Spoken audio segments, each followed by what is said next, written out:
तृणमूल कांग्रेस के 20 एमपीज आज से 3-4 दिन पहले स्पीकर साहब से मुलाकात किया है और उन्होंने अपने आप का एक सेपरेट ग्रुप फॉर्म करने का क्लेम किया है।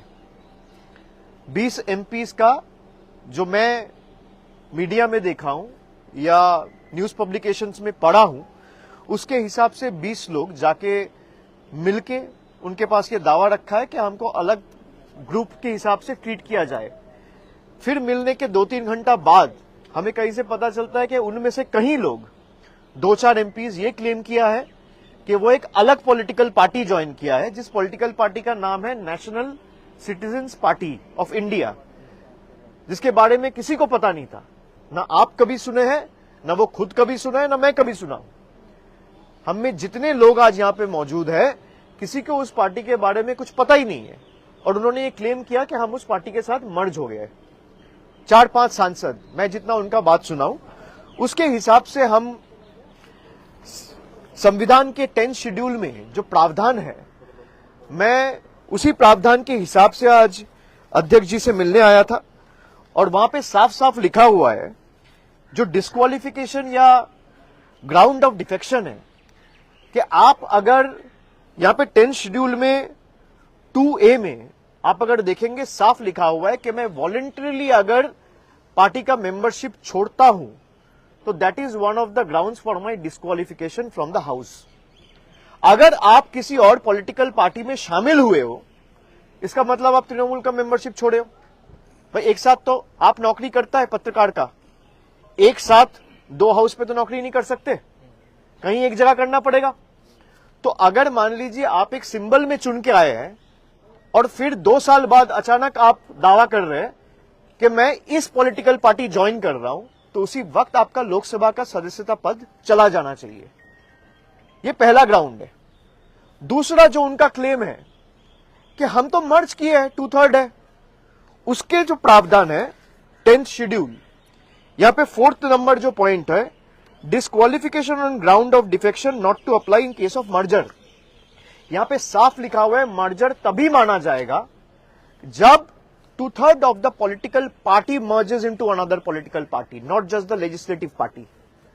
इसका मतलब अगर दल, पार्टी, ममता बनर्जी पार्टी के जितने भी कमिटी मेंबर्स है उसका 2/3 including the national working committee, the state committee, the frontal committee, पूरा तृणमूल कांग्रेस का जितना भी पदाधिकारी है, उनका 2/3 अगर मर्ज करता है एक पॉलिटिकल पार्टी में तो उसको मर्जर कहलाया जाता है।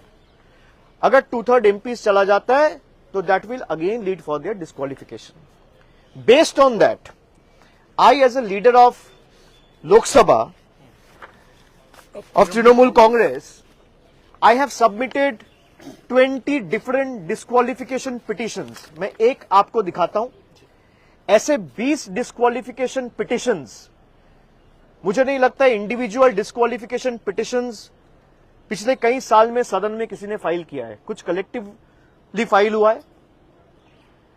20 सांसद के खिलाफ डिस्क्वालिफिकेशन पिटिशंस आज अध्यक्ष जी के पास हम लोग जमा दिया है कि अगर आप सदस्यता पद छोड़ के कहीं और जाते हो, जो आप में से कई लोग मीडिया में बोला है, और ये मर्जर इनवैलिड है, both are enough to disqualify you from your membership in the house. और हमारे पक्ष से हम चारों ये मांग रखे हैं कि ही इज द एडजुडिकेटर। इसका एडजुडिकेशन सारे प्रावधान के हिसाब से जल्द सुप्रीम कोर्ट का भी एक आदेश है जहां पे 3 महीने के अंदर कोई भी मामला या फैसला लेने के लिए स्पीकर को बोला गया है कि 3 महीने के अंदर या 4 महीने के अंदर वो करना पड़ेगा। तो हम लोग ने सारा केस लॉज के जितने भी हमारे पास सुप्रीम कोर्ट के जजमेंट्स थे, वो कल्याण दा भी लेके आए थे और मैं भी अलग से 6-7 जजमेंट उनके सामने उनका टेबल में आज प्लेस किया हूं। जितने भी 10th शेड्यूल लेके जजमेंट है, सब इनके खिलाफ है। जो ये सेपरेट ग्रुप वाली ये ग्रुप क्लेम कर रहा है कि हमारे सिटिंग अरेंजमेंट अलग हो, हमारे लिए चीजें अलग हो, हमको अलग ट्रीट किया जाए, हमारे में से किसी को लोकसभा लीडर चुना जाए, हमारे में से किसी को चीफ व्हिप चुना जाए, हमारे में से किसी को डेप्यूटी लीडर चुना जाए, ये हो ही नहीं सकता। सबसे पहले आप डिस्क्वालीफाई होंगे। अगर इनमें थोड़ा भी इंटीग्रिटी है तो अपना पद छोड़ दे। पद छोड़ के लोकतांत्रिक तरीके से, भाई आपको तृणमूल से दिक्कत है, जो सांसद तृणमूल छोड़ के अभी एनसीपीआई में गया है वो तो यही कह रहा है कि हम पार्टी से खुश नहीं है। भाई तो अपना पद छोड़ दीजिए, कोई मना नहीं है, कोई रोक के नहीं रखा है। अगर आप सच्ची में पॉलिटिक्स में इंटीग्रिटी में विश्वास रखते हो, ऑनेस्टी में विश्वास रखते हो, तो कौन मना कर रहे हैं? आप छोड़ दीजिए, चुनाव होगा, आप बीजेपी का टिकट में, एनसीपीआई का टिकट में, कांग्रेस का टिकट में, तृणमूल का टिकट में या सीपीएम का टिकट में लड़ा जाएगा। सब पार्टी के उम्मीदवार लड़ेंगे, जनता फैसला लेगा कौन जीतेगा कौन हारेगा। आप वैकेट कर दीजिए अपना सीट। ये सब के साथ ये 20 लोग जिस तरीके से बेईमानी करके ये संविधान को एकदम डिसोबे करके, डिसरिस्पेक्ट करके, 10th शेड्यूल का धजिया उड़ा के, जिस तरीके से लोगों के मैंडेट के साथ खिलवाड़ करके उन्होंने अपना जमीर, अपना सम्मान और अपना ईमान बेचा है, बंगाल के जनता इनको कभी माफ नहीं करेंगे। इनके पास कई लोगों को अभी सेंट्रल सिक्योरिटी मिला है। जरा बोलिए, आप सेंट्रल सिक्योरिटी लेके अपने लोकसभा क्षेत्र में जाइए, कोई आदमी नहीं मिलेगा जो इनके साथ खड़े हैं। किसी को ईडी से बचना है, किसी को सीबीआई से बचना है, किसी को पैसा मिल रहा है, किसी को धमकाया जा रहा है। और जब मैं कह रहा हूं पैसा मिल रहा है, धमकाया जा रहा है, आई हैव कॉन्क्रीट प्रूफ। नहीं तो कोई भी सांसद अगर मेरा बात को उनको ऑफेंसिव लगे, they should file a case against me, I will prove it before the court of law what I have. किसी को डरा के, धमका के, खरीद के, करोड़ों रुपया का लालच दिखा के जनता ने जिन अपेक्षाओं के साथ जिसको चुना था, राजनीति में हार जीत होती रहती है, लेकिन मैं लड़ने के लिए तैयार नहीं हूं। मैं घर से निकलूंगा नहीं, मैं बीजेपी के साथ लड़ूंगा नहीं, इसलिए बीजेपी के साथ हाथ मिला रहा हूं, अपना जमीर बेच रहा हूं। जो इस तरीके का राजनीति में यकीन करता है, बंगाल में उनके लिए कोई जगह नहीं है। स्पीकर ने क्या आश्वासन दिया आप लोगों को? स्पीकर साहब से जब स्पीकर ने क्या आश्वासन दिया और सुप्रीम कोर्ट कब आप जाने? बिल्कुल लेवल प्लेइंग फील्ड नहीं है। मैं क्यों कह रहा हूं ये बात?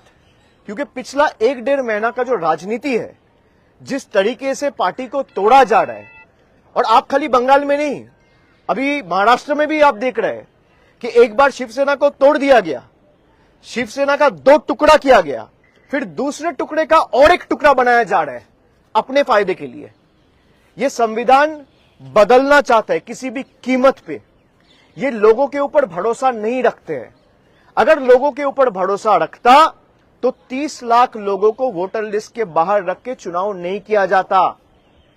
अगर लोगों के ऊपर भरोसा रखता तो सबको वोट देने का अधिकार दिया जाता, सबको मिलता। इनको पता है लोग अगर लोकतांत्रिक तरीके से वोट देगा तो बीजेपी कभी जीत के नहीं आ सकता। इसलिए चुनाव आयोग, एनफोर्समेंट डायरेक्टोरेट, सीबीआई, जितने भी एजेंसीज है, सबको इन लोगों ने इस्तेमाल करके लोगों का मैंडेट मैनिपुलेट करने का काम किया है। और लेवल प्लेइंग फील्ड का जब बात करें, आप 4 दिन 7 दिन से देखिए, मुझे 5 समन दिया गया। सीआईडी के पास मैं 3 बार गया, मैं ईडी के पास गया, मेरा घर में 2 बार रेड हुआ, ममता जी का घर में रेड हुआ, उनका सिक्योरिटी में छेड़खानी किया गया, हम लोग का सबका सिक्योरिटी विथड्रॉ कर लिया गया। हमें नहीं चाहिए इनके सिक्योरिटी। भाई लोगों को आप सिक्योरिटी नहीं दे सकते, आप पावर में आके गरीब लोगों के ऊपर जो सरकार बुलडोजर चलाता है, उस सरकार से आप क्या अपेक्षा रखेंगे? लेकिन हमने अपना केस स्पीकर साहब के सामने रखा है और अध्यक्ष जी को हमने ये अनुरोध किया है कि जल्द से जल्द इस पे आप कार्रवाई करें, दोनों पक्ष को सुने।